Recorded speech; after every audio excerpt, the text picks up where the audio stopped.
ተጨማሪ ደግሞ ዝቅታም እንዳትፈሩ እናንተ የአረብ ሀገር የማዳም ሽንት ቤት አጥበሽ ነው። የማዳም ሽንት ቤት እኮ ከአንዳንዶቻችን ሳሎን እጅግ በጣም የተሻለ ምንም እኮ ነውር አይደለም።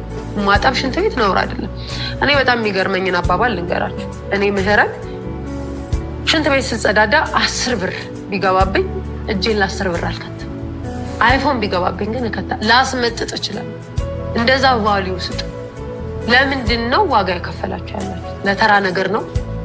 ወርዝ ያደርጋል ነገርየው ከእድሜሽስ አንጻር። የሚወድሽ በጣም ነው የምወድሽ አይ ሚስ ዩ ምናምን የሚል ቴክስት ነው። ምን እየተመከርሽ ነው? ነይ መተሽን አድርጊ፣ ዝቅ በይ፣ ግድ የለሽም፣ አያስፈልግሽም። አንቺ እዛ ሾፒንግ የምታደርጊበት ብር እዚህ ሻይ ቡና ያስጀምርሻል።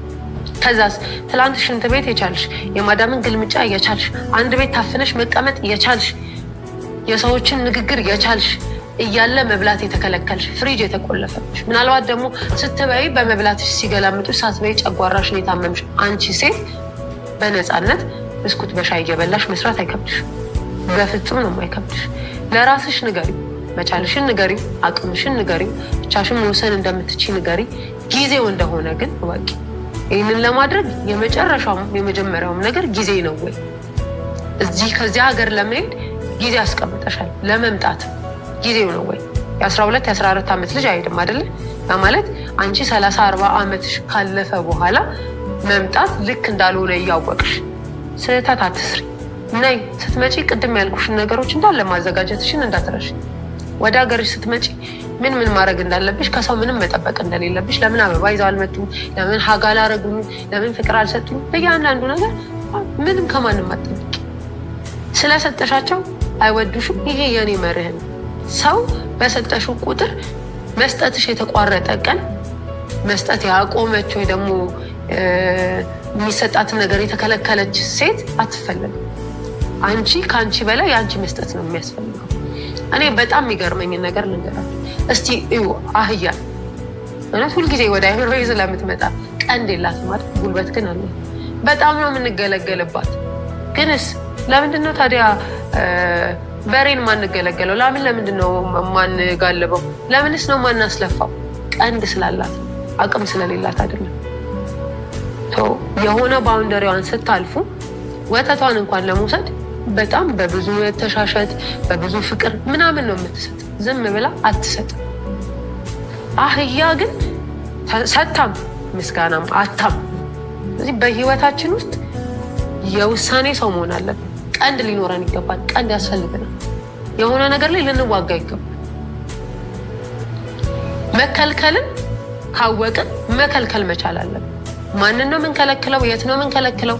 ለምንድን ነው የምንከለክለው? በደንብ እናውቃለን። የከለከሉንን እንከለክላለን። በራሳችን ላይ አንደራደርም። በእድሜሽ ላይ እንዳትቀልጅ። 30 ዓመት 35 ዓመት እኔ እንደውም ትዝ ይለኛል ሲሄድ 17 ዓመቴ ነው እያቸዋለሁ አይደለ?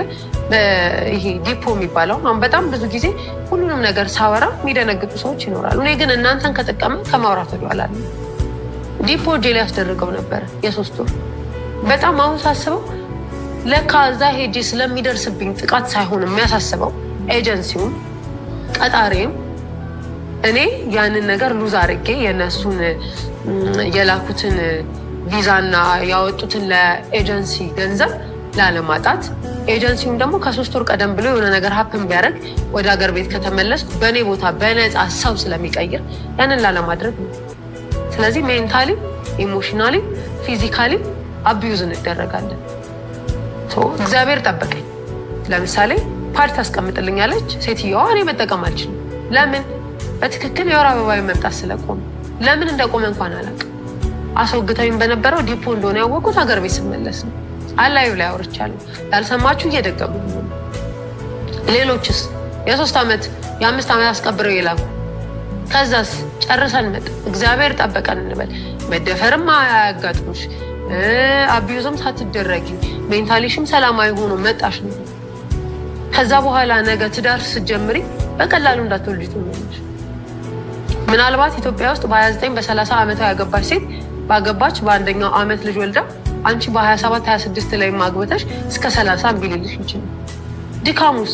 እኔ ጓደኛ አለችኝ 3-4 ጊዜ አፖርሽን ያደርጋት ምክንያት ብላችሁ ከጠየቃችሁ ከአቅማችን በላይ ጉልበታችንን ስላጣ ሰውነታችን መቋቋም ስለማይችል እርግዝና መቆየት ከኛ ጋር እንዳይችል አፖርሽን እንዲያጋጥም እንደውም አንድ ሳይኮሎጂስት እያወራች ነበር ላይቭ ላይ ከኔ ጋራ ብዙ ጊዜ ትገባለች እና እኔም አንድ ፋሚሊ እንደዚህ ያለችኝ ብላለች። 7 ወር ብቻ ነው ጽንሱ መቆየት የሚችለው። ከዛ በሲኤስ 7ኛ ወር ላይ ነው እንድትወልድ የሚደረገው። ጽንሱ እየከበደ በመጣ ቁጥር መቆየት ስለማትችል መውለድ በትክክለኛው መንገድ ስለማትችል ይህንን ሁሉ ነው ያጣነው። እኔ መታሰር በጣም እኮ ቀላል ነው። ታስረን ምናልባት የምንፈልጋቸውን ነገሮች እናያለን፣ መጻፍ እንችላለን፣ ሀሳባችንን አንሰረቅም። ትላንትና ግንባራችንን ስመው አቅፈው የሸኙን ቤተሰብ አሁን ስንመጣ በዶሮ ነው አቀባበል የሚያደርጉላችሁ። 2-3 ቀን ምንም ነገር መናገር አትችልም። በቃ ሴሌብሬት እየተደረገ ነው። እንኳን ደህና መጣሽ ነው። ዘመድ ይመጣል። በቃ ሻንጣው እስኪከፈት በርሜል እስኪፈታ ሁሉም የድርሻውን ይይዛል። 4ኛ 5ኛ ቀን ብሬን አምጡ እንዲህ ማድረግ እፈልጋለሁ ስትሉ ጀመራቸው። ከአረብ ሀገር መጥቶ ጤነኛ አናውቅም ነው። ለምን ማንም ተነስቶ ህፃን ልጅን በከረሜላ እንደማያታልል። ተጨማሪ ደግሞ ዝቅታም እንዳትፈሩ እናንተ። የአረብ ሀገር የማዳም ሽንት ቤት አጥበሽ ነው። የማዳም ሽንት ቤት እኮ ከአንዳንዶቻችን ሳሎን እጅግ በጣም የተሻለ ምንም እኮ ነውር አይደለም። ማጠብ ሽንት ቤት ነውር አይደለም። እኔ በጣም የሚገርመኝን አባባል ልንገራችሁ። እኔ ምህረት ሽንት ቤት ስጸዳዳ 10 ብር ቢገባብኝ እጄን ለ10 ብር አልከትም። አይፎን ቢገባብኝ ግን ላስመጥጥ እችላለሁ። እንደዛ ቫልዩ ስጡ። ለምንድን ነው ዋጋ የከፈላችሁ ያላችሁ? ለተራ ነገር ነው? ወርዝ ያደርጋል ነገርየው። ከእድሜሽስ አንጻር የሚወድሽ በጣም ነው የምወድሽ አይ ሚስ ዩ ምናምን የሚል ቴክስት ነው። ምን እየተመከርሽ ነው? ነይ መተሽን አድርጊ፣ ዝቅ በይ፣ ግድ የለሽም፣ አያስፈልግሽም። አንቺ እዛ ሾፒንግ የምታደርጊበት ብር እዚህ ሻይ ቡና ያስጀምርሻል። ከዛስ ትላንት ሽንት ቤት የቻልሽ የማዳምን ግልምጫ የቻልሽ አንድ ቤት ታፍነሽ መቀመጥ የቻልሽ የሰዎችን ንግግር የቻልሽ እያለ መብላት የተከለከልሽ ፍሪጅ የተቆለፈብሽ ምናልባት ደግሞ ስትበይ በመብላትሽ ሲገላምጡሽ ሳትበይ ጨጓራሽን የታመምሽ አንቺ ሴት በነፃነት ብስኩት በሻይ እየበላሽ መስራት አይከብድሽ። በፍጹም ነው የማይከብድሽ። ለራስሽ ንገሪው፣ መቻልሽን ንገሪው፣ አቅምሽን ንገሪው፣ ብቻሽን መወሰን እንደምትችይ ንገሪ። ጊዜው እንደሆነ ግን እወቂ። ይህንን ለማድረግ የመጨረሻውም የመጀመሪያውም ነገር ጊዜ ነው ወይ? እዚህ ከዚያ ሀገር ለመሄድ ጊዜ አስቀምጠሻል። ለመምጣት ጊዜው ነው ወይ? የ12 የ14 ዓመት ልጅ አይሄድም አይደለ? ማለት አንቺ 30-40 ዓመትሽ ካለፈ በኋላ መምጣት ልክ እንዳልሆነ እያወቅሽ ስህተት አትስሪ። ነይ ስትመጪ ቅድም ያልኩሽን ነገሮች እንዳለ ማዘጋጀትሽን እንዳትረሽ። ወደ ሀገርሽ ስትመጪ ምን ማድረግ እንዳለብሽ፣ ከሰው ምንም መጠበቅ እንደሌለብሽ፣ ለምን አበባ ይዘው አልመጡም፣ ለምን ሀጋ አላረጉም፣ ለምን ፍቅር አልሰጡም፣ በእያንዳንዱ ነገር ምንም ከማንም አትጠብቂ። ስለሰጠሻቸው አይወዱሽም። ይሄ የኔ መርህ ነው። ሰው በሰጠሽው ቁጥር መስጠትሽ የተቋረጠ ቀን መስጠት ያቆመች ወይ ደግሞ የሚሰጣትን ነገር የተከለከለች ሴት አትፈለግም። አንቺ ከአንቺ በላይ የአንቺ መስጠት ነው የሚያስፈልገው። እኔ በጣም የሚገርመኝን ነገር ልንገራችሁ እስቲ እዩ። አህያ እውነት ሁልጊዜ ወደ አይምሮዬ ስለምትመጣ ቀንድ የላትም ማለት ጉልበት ግን አለ። በጣም ነው የምንገለገልባት። ግንስ ለምንድን ነው ታዲያ በሬን ማንገለገለው? ለምንድን ነው ማንጋልበው? ለምንስ ነው ማናስለፋው? ቀንድ ስላላት አቅም ስለሌላት አይደለም። የሆነ ባውንደሪዋን ስታልፉ ወተቷን እንኳን ለመውሰድ በጣም በብዙ ተሻሸት በብዙ ፍቅር ምናምን ነው የምትሰጥ። ዝም ብላ አትሰጥም። አህያ ግን ሰታም ምስጋናም አታም።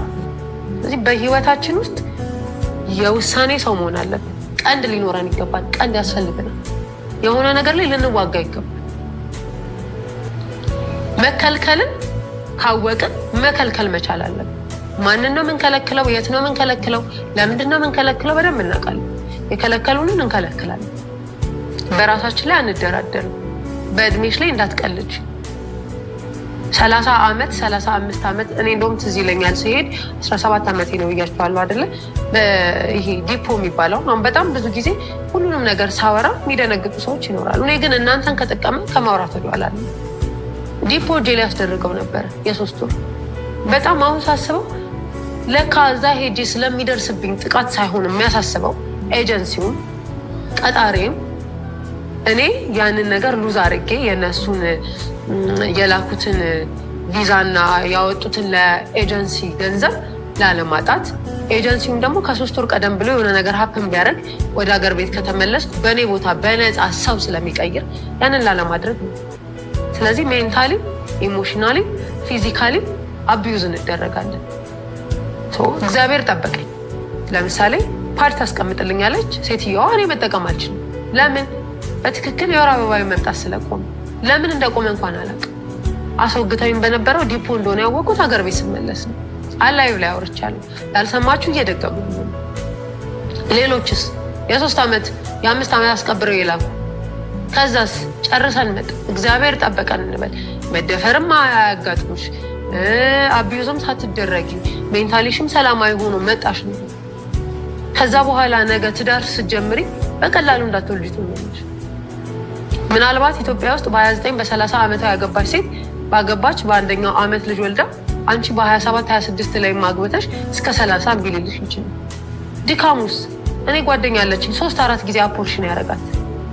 ምክንያት ብላችሁ ከጠየቃችሁ ከአቅማችን በላይ ጉልበታችንን ስላጣ ሰውነታችን መቋቋም ስለማይችል እርግዝና መቆየት ከኛ ጋር እንዳይችል አፖርሽን እንዲያጋጥም።